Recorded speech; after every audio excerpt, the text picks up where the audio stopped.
All right, so we remember 20 years since the tragedy of September 11th, 2001. And to give you guys an idea of how quickly 20 years flies by, I thought I would talk about significant events of the last 20 years of my own life. And when I thought about it, there really weren't that many. I was going to college part-time. I had a lot of difficulty with social life in the high school, so I ended up taking a GED and leaving the high school altogether. To this day, I still have a lot of trouble with many of my high school classmates who just want to talk bullshit about me.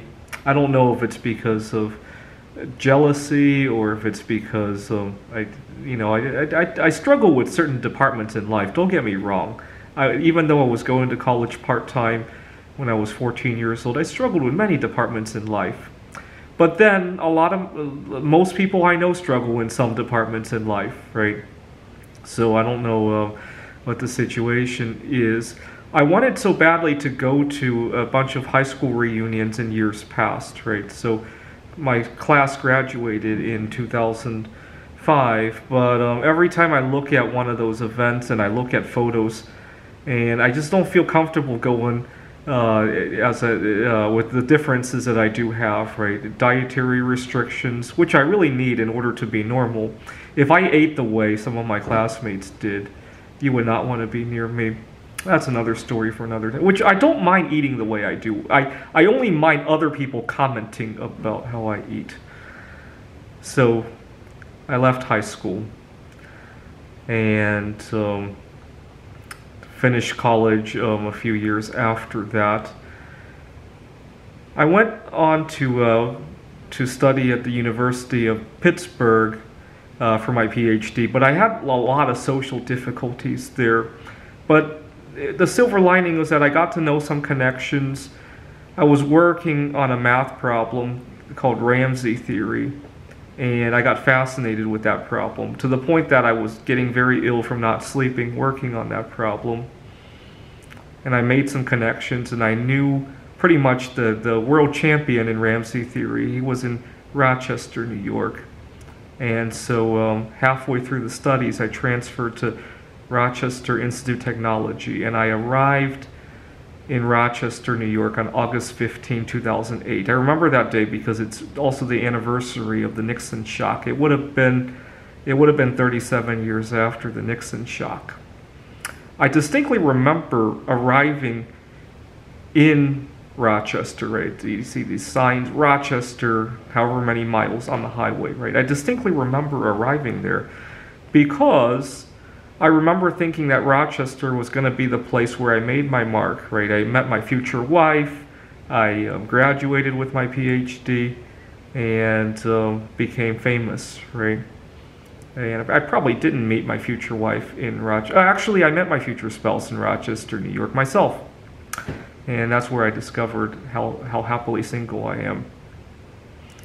So, arrived in 2008. And Rochester is a relatively flat, in terms of elevation, town. And I started riding my bicycle everywhere. And one time I rode all the way from Rochester to Buffalo. I was really cheap at the time. I didn't want to get a motel room, so I was just randomly sleeping on park benches or behind trees. This was summertime when you could do that.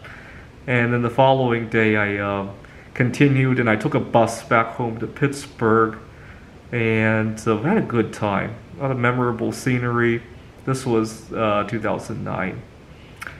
Now, like I said, I struggle in many departments of social skills. My second year working on my PhD, I dated a girl who took advantage of me, and I lost most of my life savings up till that point. And I didn't know what was normal and what was not. I thought it was normal to be involved in something like that. Now, after I broke up with the girl, it was on June 13th of 2010, there was a coin show in Rochester, New York that I wanted to go to. I really had to resist the temptation of calling my ex-girlfriend and say, hey, there's a coin show, want to go? Because I didn't know how to go to an event without a date. It was a really sunny day, and I was just about to call my ex-girlfriend, hey, do you want to come to that coin show with me? When I realized that the last couple of times I did that didn't go too well, right? I ended up getting hurt even more. And I didn't want to go to the coin show, but it was so sunny. So I had a big mental confusion, right? I didn't want to call my girlfriend. I didn't want to go to that coin show alone. And it was really sunny, and it would be a tragedy if I didn't go to that coin show, right? Major mental jam. And it was so sunny, I decided to ride my bicycle to that coin show anyway, alone, without the girl. And when I got to the coin show, I remember thinking that, you know, maybe this could be the first day of the rest of my life, rebuilding after what had happened with the breakup. During the time we broke up, I had lost my home because I spent all my money on her. I had gotten a few bad grades. I was on the verge of getting kicked out of the PhD program. And when I got to the coin show, it was like, this could be the first day of the rest of my life. And I discovered that you didn't need a girl to go to any event alone. This was June 13th of 2010. And I like to call that the first time I ever went on a solo sexual date. And so my prediction about meeting my future spouse in Rochester was correct. It was a little bit different than what I had envisioned. And I continued going on solo sexual dates. What was really nice was a few weeks after that, I had gone on it was a Friday night, and I had gone on a solo sexual date at a restaurant, and you know, lots of couples there, and I was the only solo sexual. And when I got the check, it was for a table of one, and it was like having a dividend, right? Now I can date twice as often as everybody else, right? I remember just being very happy about that, and plus I was having a good time. The problem was that back then there was a lot less acceptance for people who were happily single, right? If people knew you were single, they wanted to hook you up with somebody else. Nowadays there's a little bit more acceptance for that, not 100%, but we're getting there, right? Being solo sexual in 2010 was kind of like being homosexual in 1980, right? That's the best analogy that I can. You could do it. Nobody was going to enforce anything on you, or they might not have made too much noise, but in the back of your mind, you knew you were inferior, right? Okay. And then I graduated with my PhD, and I landed my first job, and that's where I ran into all the bias against singles. See, being single when you're working at your PhD, you just haven't met the right person, right? Being single in the workplace, now it's like you had so many chances to meet the right person and you chose not to. At least that's the perspective that people were going to get. I got a lot of unfair treatment. I still do to this day, not as much as I did 8 or 9 years ago, but I still do to this day. And anyways, I bounced around between workplaces until now, when I finally have a workplace that is somewhat accepting of me being happily single. Solo sexual, as I like to call it. Now, I've had my run-ins with other rotten relationships, but I never got taken advantage of again by another girl. And the reason for that is because I always have that solo sexual relationship to fall back on, right? Now, some highlights of relationships. I had dated a girl many years, my junior. She was still living with her parents, and she got very upset that I was spending so much time away from her because I was competing in a computer Olympiad. She thought I was cheating on her. And I said, yeah, I'm cheating on you with a computer game. Because don't you want me to be famous one day?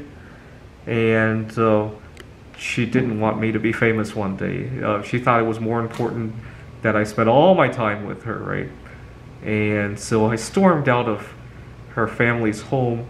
I lived about 3 miles away, but I was so lost in thought that I ended up driving from, she was in Bellevue, I was in Redmond, right? Like, you can do the Google Maps, but I ended up driving to Ellensburg because I was so lost in thought. If you don't know what I'm talking about, please Google Map it. And when I got to Ellensburg is far, far away from the city, and you could see the Milky Way. This was March, and I got to see Jupiter and Saturn. And after I saw that, I was like, God, why am I messing with that girl? anyway. And so I wished her well, and we talked online a few more times after that. We never saw each other in person. She ended up getting engaged, but the engagement got interrupted by COVID. I hope they're still happy together. They were very happy. I don't know. So we broke up. And then I had a few years where I was very happy being single. I was going out to view stargazing events. I was writing computer games. And that's when I landed the job that I'm at, where people accept me for being single, that I talked about earlier. It was during that time. And then I met another girl through a friend of mine who I play chess with at a board game club. And things took off faster than I was prepared for. And her family wanted us to get married. And I was sad because I knew the time that I had as a single guy was coming to a close. I was saying goodbye to my single life. I called it my single life grand finale because in 2017 we had the Cassini grand finale mission where Cassini dove into Saturn, and that's how I viewed the end of my days. And you know, back in 2010 when I had the girl who took advantage of me, I asked God for one thing. I said to God, if you ever see me in the wrong relationship, do something about it. You know, cause me to mess up and cause the girl to want to leave. Well, I was sad about my single life ending, and then God intervened by keeping us 6 feet apart, and we discovered how happy we were being single. And since then, I've made 2 very close female friends. One of them, unfortunately, her mom wants things to move very fast. But, you know, it was very nice because I had a very nice, warm, heart-to-heart conversation with my potential future mother-in-law. It's one of the highlights of this past year for me. But, unfortunately, too fast. And then I played board games at another club here, and I met a girl there, still ongoing. We were going to shoot some YouTube videos together, but she got a little bit too nervous and got carried away, so we never uploaded them. That's a good start. And 20 years has just flown right by, right? All right, enjoy the next 20 years that you have.